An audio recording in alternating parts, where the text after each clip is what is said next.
Welcome back. For months, since corruption charges were filed against former Cuomo aide Joe Percoco and against key members in the Buffalo Billion scheme, we have wondered if Cuomo would pay a price, a political one. After all, Percoco was once considered the third Cuomo son and the top man in the Buffalo Billions mess, Alan Caballeros. He was once Cuomo's economic czar, who Cuomo once referred to as, quote, New York's secret weapon.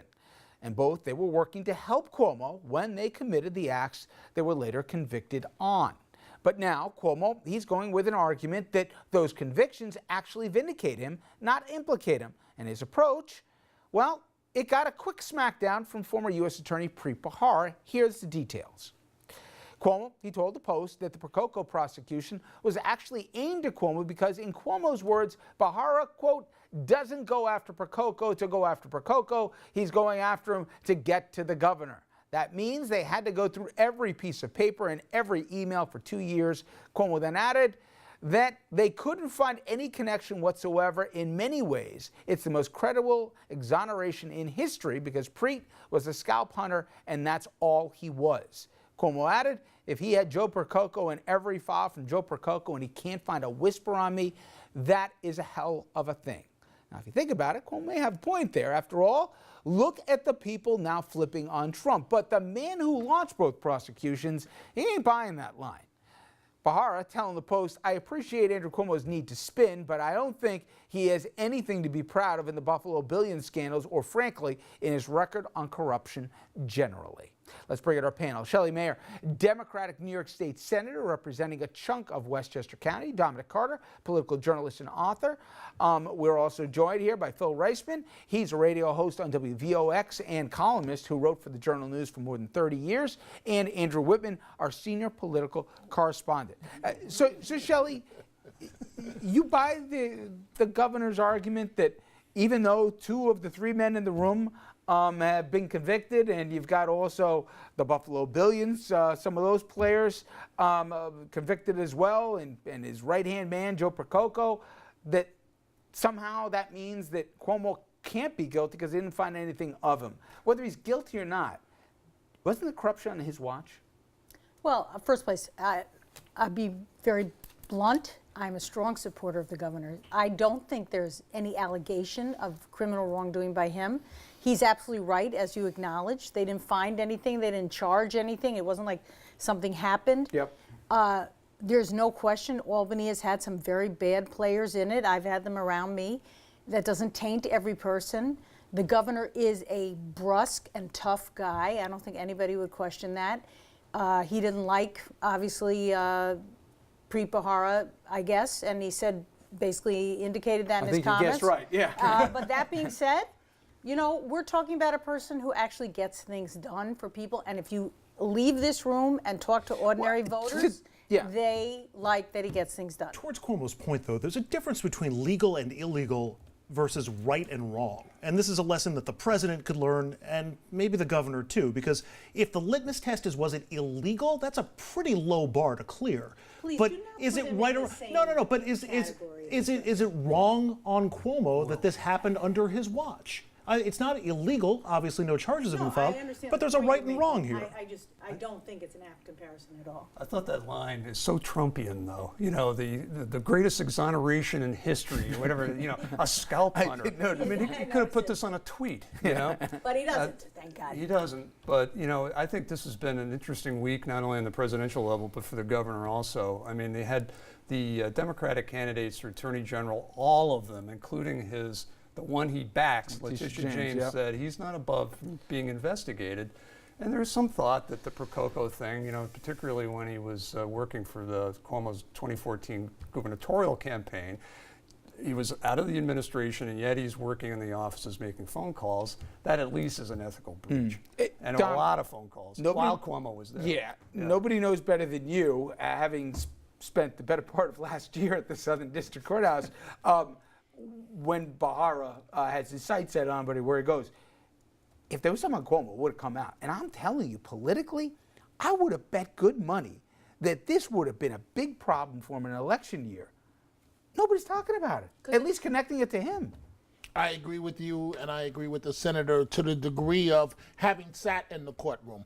Believe me, those federal prosecutors wanted his head on a Literally, scalp. didn't you hear the name Bill de Blasio more than you did Yes, Andrew Cuomo? you whether heard, it was and what's well, a couple of things. One, the governor's correct in his comment, but it is spin. Perhaps it would have been in his best interest not to say that, because it comes across as he's, cherry picking. And, the bottom line is, if they had something on him, and to your point, Phil, he's 1,000% correct. They talked about day after day after day the amount of phone calls that Joe Percoco made from the governor's mansion, from the governor's office in New York City, only feet away from the governor's office, and these were phone calls that should not have been made. yes. I was just going to say, don't forget, the Moreland Commission, he disbanded that. And guess who the two guys wanted to disband it? Guess who they were? Skelos and Sheldon Silver. Okay, but you can't have this conversation and not talk about what voters care about. Short of finding criminal wrongdoing, and that would be a game changer, or Shirley, even I an grant you, allegation. He's going to be the governor. No, it's okay? not. I'm not. No, I know no, you're right. He's that's going to not win. my But argument.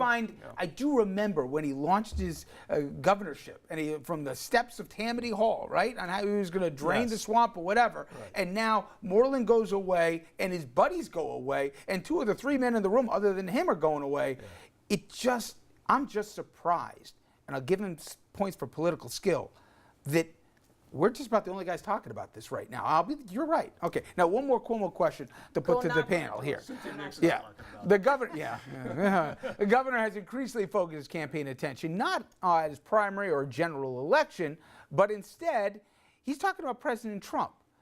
Every ad you see, it's about Trump. Trump certainly has helped the matter by going after Cuomo. Couldn't pay for that if you were the governor. But a governor's job usually doesn't have that much to do with the president here and more about state issues. But I don't know, Phil. I don't think this is bad politics here. You say that I'm going to fight like a dog, to protect us from Donald Trump. That's a winning hand in New York, and you don't even mention your opponents. It was a winning hand last year, and it's a winning hand this year. It may even be better now. I got the stuff here. This is called a prop, Andrew. Nice. There you go. Nice. Cuomo came in the mail. Is the only one ready to take on Trump. Everything he's mailed out has Trump in it. Yes. And that's what he's doing. It's not really nice to call the governor a prop. That doesn't seem. No. No. But I mean, that's a nice picture. It is a nice picture. Yeah. But I would add that again, you're talking politics. For ordinary voters, they are concerned about pushback against the things Trump wants to do and protecting New York from it. There is actually a policy argument that you need to stand up in New York State, whether it's on choice, whether it's issue of assault deductibility. There are actual policy issues where New York has to push back. So it's not just politics. The politics are good for running against Trump, but there's more than that. What? Is it going to move voters? I mean, aren't voters going to be more focused on New York issues?